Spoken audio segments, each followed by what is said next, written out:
What it do, trainers? Riley from Nintenduo here, and over the years the internet has played host to countless ROM hacks, Poké-clones, and whatever the hell this is.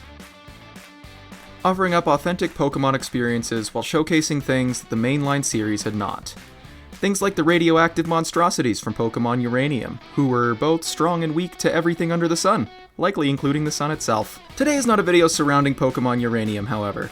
No. Today's video is of course about its successor, Pokemon Flux.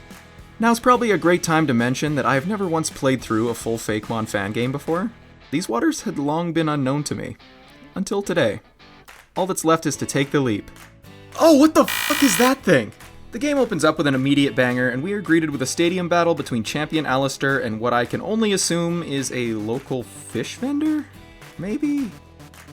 It goes on as you might expect, with the demise of said maybe fish vendor man shown off screen.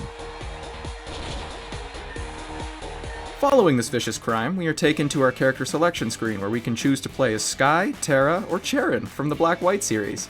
I like to go with Cheren as change scares me. It is rife with uncertainty, and I ain't all about that. You can't fool me, you goofy imposters. So I did what any sensible person would do and named my Cheren clone Annoying. After a brief discussion with my friends about flux power, whatever the that is, we are alerted to a cry of distress. Immediately, we rush to the source and find a woman and her son face to face with what appeared to be the largest squirrel I had ever seen. At first I thought nothing of it, as the creature seemed to be made of some sort of soda pop. Then the mother tells her kid that we will save them. I know, awkward, right? But just in the nick of time, Alistair enters and takes control of the situation, after spending precious seconds calling us over to individually give us Pokemon of our own. After weighing the weight of the lives of a mother and son, he eventually gives us a Pokemon called Minion. He said it suited me. Annoying and Minion? Like peas in a pod. Alistair then instructs us into battle, forcing my inexperienced compatriots into battles of their own and making me fight the big boss one alongside him. Alright, no big deal. We got this. Hang on! What is happening here? So much going on that I immediately don't understand. Level 5? Level 20? Level 60? Tanskewer? The skill disparity between my tiny baby and Hellwolf is broken. How are we going to beat the... Oh, you have a plasma sword! Excellent, you should make quick work of this. Oh, you want me to attack? Okay.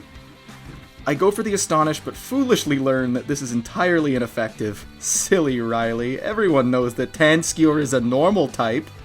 Good guy Alistair tries to pick up my broken, shattered confidence by shouting, "That's it! Keep wearing it down!" before completely one-shotting it with his Crystal Griffin. You, didn't need me for that, did you, buddy? Just get your kicks endangering children, huh? Huh. Zernatina. Neat. It is time to finally get into this. We finally get to see what this is all about. I nicknamed my starter Clorox because I planned to clean house.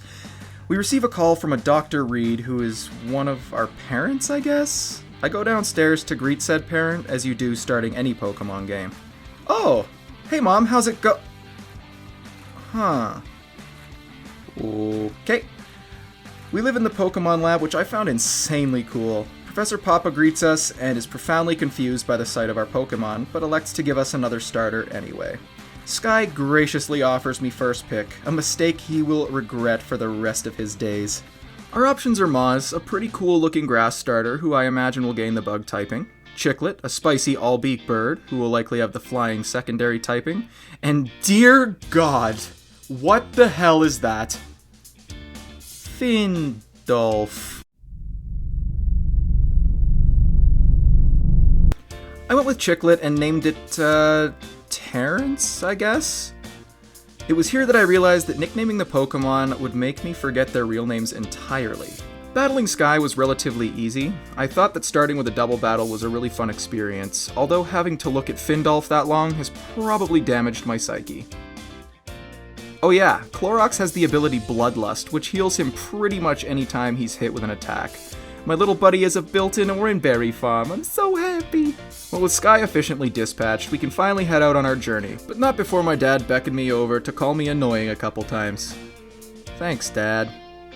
Our hometown of Sparrow is beautifully made. I explored for a bit, barged into the houses of all my neighbors, and set out to find my next few Pokemon. This dude didn't force me into watching a catching tutorial. What an absolute Giga Chad. He does want me to catch a Cavamy for prize, however, so I set to work to find one.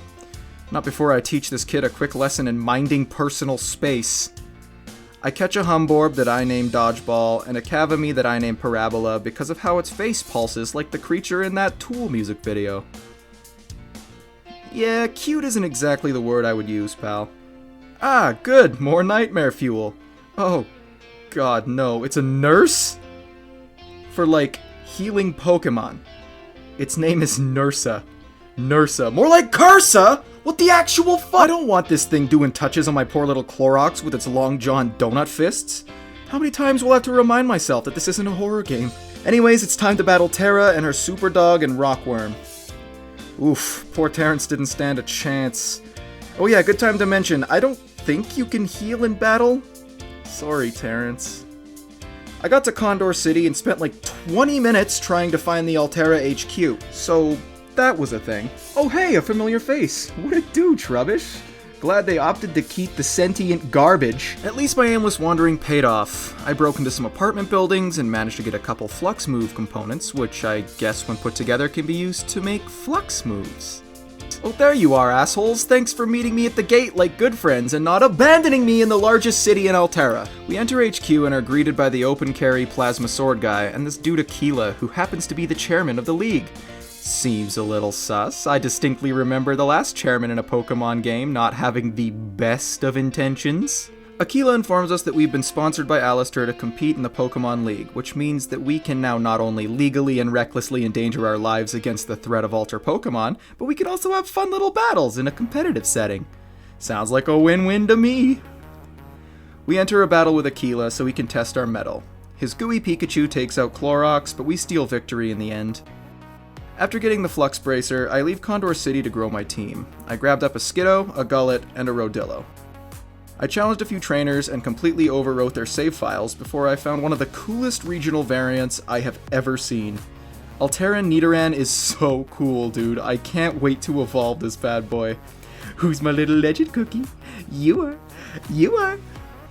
I located my first Alter Pokemon, which happened to be another Skiddo. I didn't know it yet, but this tiny goat friend was going to be my toughest foe yet. I knew it outleveled me by quite a bit, but I figured it would be easy. It was a 2v1, and I had a fire and poison type advantage, plus I also had a poison type Flux move in Clorox. Should have been easy, until the Skiddo O-code Clorox and left Terrence in need of medical attention. Tried to run, but the bloodthirsty Skiddo wasn't done with me. A super effective Ember did next to nothing, so I opted to change my strategy. I sent forth the mighty Dodgeball in hopes I could land a supersonic. Unbeknownst to me, and not because I didn't check, the Speedasound Skiddo attempted a sneaky Razor Leaf on my rotund little friend, only to find out she had Sap Sipper. Tough luck, Skiddo. The enemy opts for the easier target, taking out Terrence. The Supersonic hits and the bewildered Smiling Goat attempts a Bulldoze on Dodgeball. A flying type. Tough luck, Skiddo. With the help of Confusion, self-hits, a super effective Peck, and defense-dropping support from our own Skiddo, we wear it down quite a bit before our jovial Grass Beast falls. Tweedlebeak the Gullet comes in and drops an Acid before it too falls. It is, however, too late for my foe as a final Peck from Dodgeball seals its fate.